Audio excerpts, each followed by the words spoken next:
Welcome to Comic Movie 10, where you get insight into everything comic book movies and television related in 10 minutes or less. I'm Joe Kane. And I'm Dan Kane. No relation. Hey, don't forget to subscribe and share and keep up with us at hecklerkane.com. On this episode, we're going to be talking about the footage we've seen of Joaquin Phoenix as the new Joker. There's been a whole bunch of stuff out there. I feel like this is going to be exciting because they've already started releasing stuff and they just barely scratched the surface of filming this thing. Right.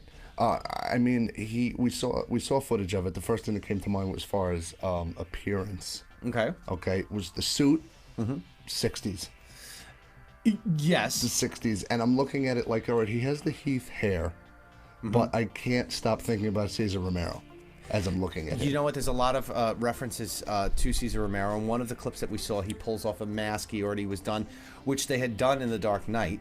But that was originally from one of the Cesar Romero sketches where he had the clown mask on over his makeup and pulled it off. So that's a really nice tip of the hat to me. Throwing that back to there. We saw a lot of stuff already. There's been a ton of pictures that have come out. There's been a ton of speculation as to what this is, what that is, where they're going. We saw how they did the makeup. Yeah. Which is similar to what we've seen in the past. Yeah, you know what? There's two main things to me that stand out that are interesting about the makeup that we don't, are decisions that were made. You have the blue triangles that go around the eye. In the original test makeup, the triangle was a little smaller, and then when we actually saw him filming on set, the triangle came down on the one side more like a tear. And that was interesting. And then the other thing you pointed out. The red nose. The red nose. Okay, so, stereotypically clowns have red noses. Yes, stereotypically. But here's the thing. I don't like the red nose. Okay. That's my only complaint. I don't mind the blue eye thing. I don't know why. It doesn't bother me. Yeah. The red nose, but it's something I'll get over. I'm sure I see it 3-4 more times and it won't even bother me at all. Yeah. So it's not a big problem. It's not anything. I've also taken a look at it. I think possibly a little more than you did, and I was really analyzing it and going over every piece of where the makeup is and how it sat on his jaw and all this. And I think it pulled me away from the fact that looking at the whole picture. Does that make sense? Like, looking at it, I think this is going to become the norm and it'll be fine. Because there was a reaction to Heath Ledger's Joker, which was a little more in mystery because Christopher Nolan did not let out any images or anything until the very trailer. Soon before, into the trailer. Yeah. You know what, though? It's fine with me. Even though I say I don't like it, again, I think it'll become the norm. And you want different. I compared him already to Heath. And especially to Cesar Romero. But what I don't want is an attempt to do what Heath did. I don't think that's going to happen. I want an original performance. Sure. That's what I'm looking for. So I have overall absolutely no problem with how they've changed makeup around and anything like that. Joaquin Phoenix, he's going to put his own spin on it. There's no two ways about it. He's not going to do an impression of Jack. He's not going to do an impression of Cesar Romero. He's not going to do an impression of Heath. It's not going to happen. No. And this being an origin story is quite an interesting take on it because we really don't have an origin, especially coming off of Heath Ledger playing the Joker. Yeah. It was such a convoluted thing, obviously, in that story, and this is the story of his origin. Right. Which you did get with Jack.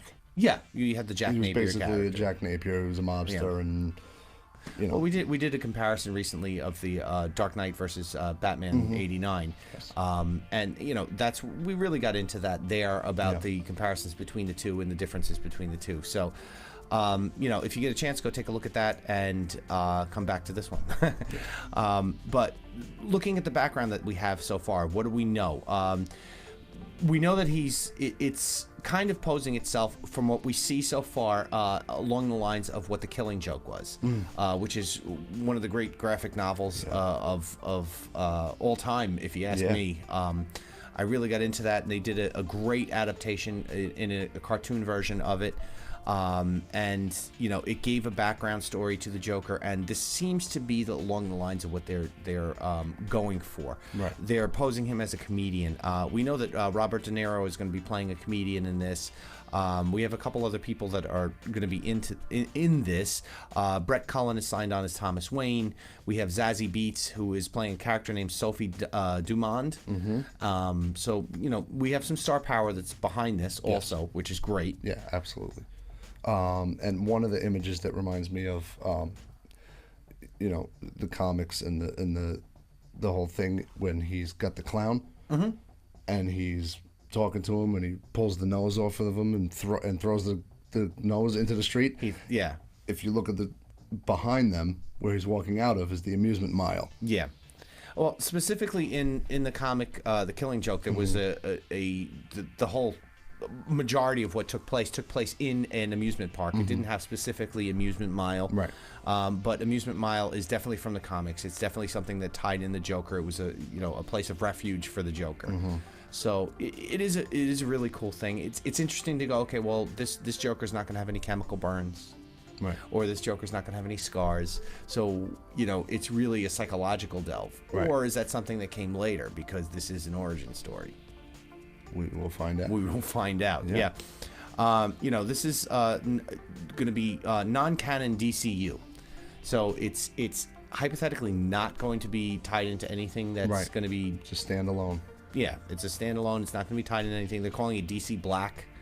It's one of the nicknames. Which I'm all right with, and I've said it 1,000 times, taking a dump all over the DCEU. Yeah. But which I don't always like to do, but, it's not...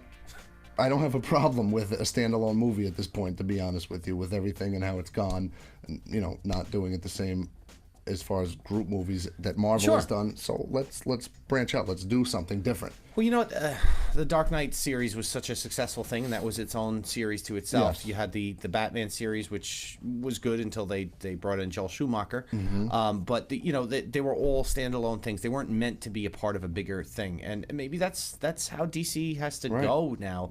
Superman, original Superman is one of the biggest superhero movies ever. Absolutely, and we don't need to necessarily try to reinvent the wheel and go, okay, well, now we have to do what Marvel is doing. Marvel did a good job with it, and they're doing it. Right.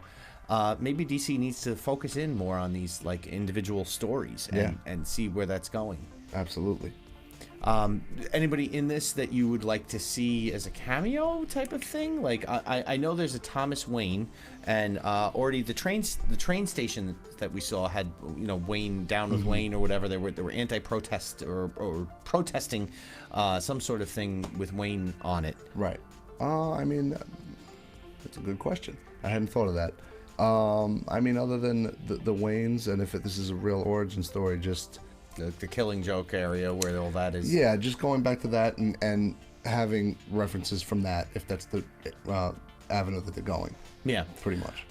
Going back to that, well, the Killing Joke did give an origin story. Now, I'd be curious to see, personally, answering my own question before, who would I like to see? I'd definitely like to see Alfred in this. And I think you can get some good backstory in Alfred because he was someone that's been with Thomas Wayne since the early days and obviously raised Bruce Wayne. Right. The little clips that we saw of him, standing there smoking and throwing the nose and doing all the stuff that we saw, it's definitely intriguing to see where they can go with this character.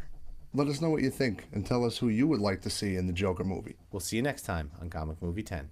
We love bringing you these episodes, and we need your help to keep them coming. Please don't forget to share and subscribe, and keep up with us at hecklacane.com.